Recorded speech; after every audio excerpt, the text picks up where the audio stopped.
The Corsair has to be one of the coolest looking and sounding planes from World War II, and it's typically made using steel, wood, and some aluminum alloy. But all I have on me is foam, so...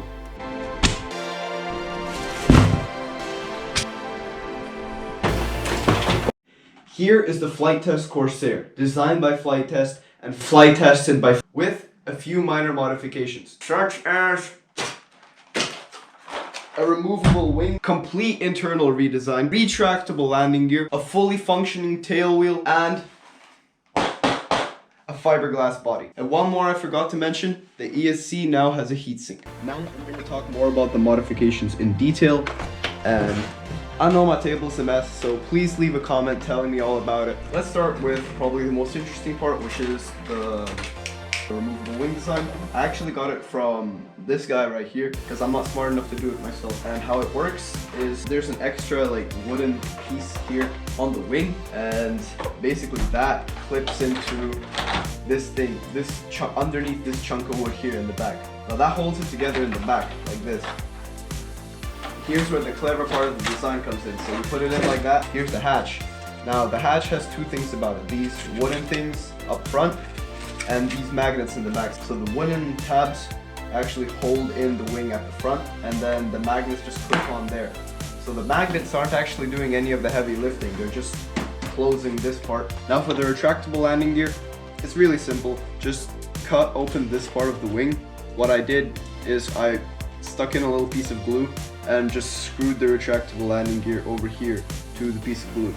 Now the tail wheel is a bit more interesting, since usually I mount my tail wheels at the back of the rudder. If the rudder goes over the elevator like this, I just mount them at the back of the rudder. But I can't do that here because of the way the Corsair is designed. So what I ended up doing, since I wanted the rudder and tail wheel to be on one servo, I 3D printed this little plastic thing that goes here. It has a hole and a support thing, as well as two more holes for the push rods. This holds the tail wheel. It's just a simple little Amazon wheel on some hanger wire. This hanger wire goes all the way through the fuselage and connects over here to the rudder. Okay, yeah, so the only other mod I need to talk about is the heatsink on the ESC. Now, you may be wondering, why do I include it? This is not actually the first time I built the Corsair. This is the third time I'm building it. First time, it just didn't work at all. Second time, the build was messy, but it flew.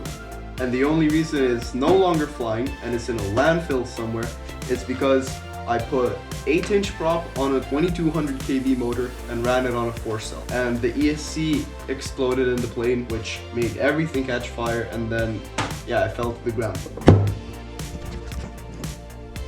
So if you remove the wing, right here you can see my repair to one of my biggest frustrations about flight test planes is that it's built in a way that it's really easy and simple to build, but that kind of takes away a bit of the long-term usage of the plane and how much you're able to repair it. So see, I use cheap servos that break easily, so when they break, I usually have to tear the whole plane apart to get to them and then add half a kilo of hot glue.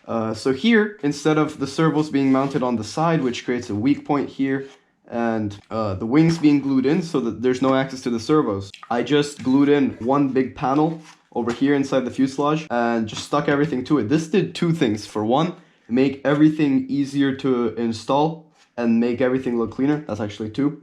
And then for three, it reinforces the fuselage a lot, because the fuselage was just a cylinder, but now it actually has some internal framing, and it's stuck to this part of the internal frame and to this part of the internal frame. So I think this reinforces it a lot.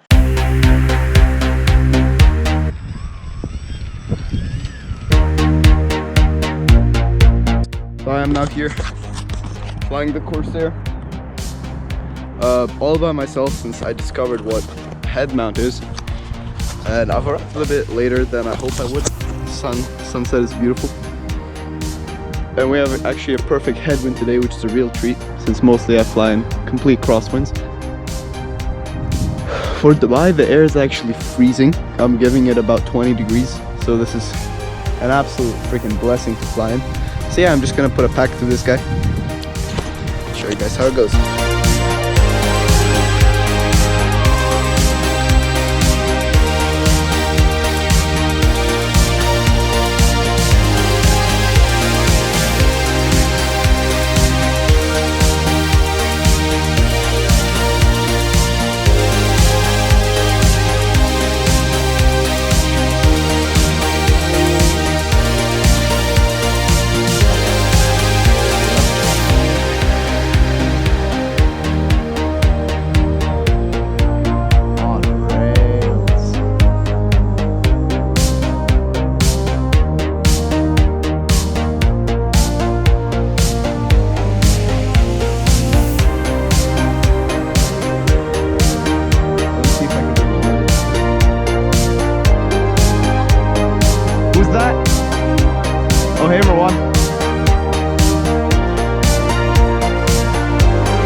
That should be fun. Oh, oh.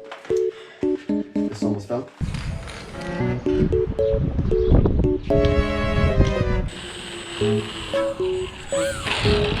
Oh yeah, this thing will fly.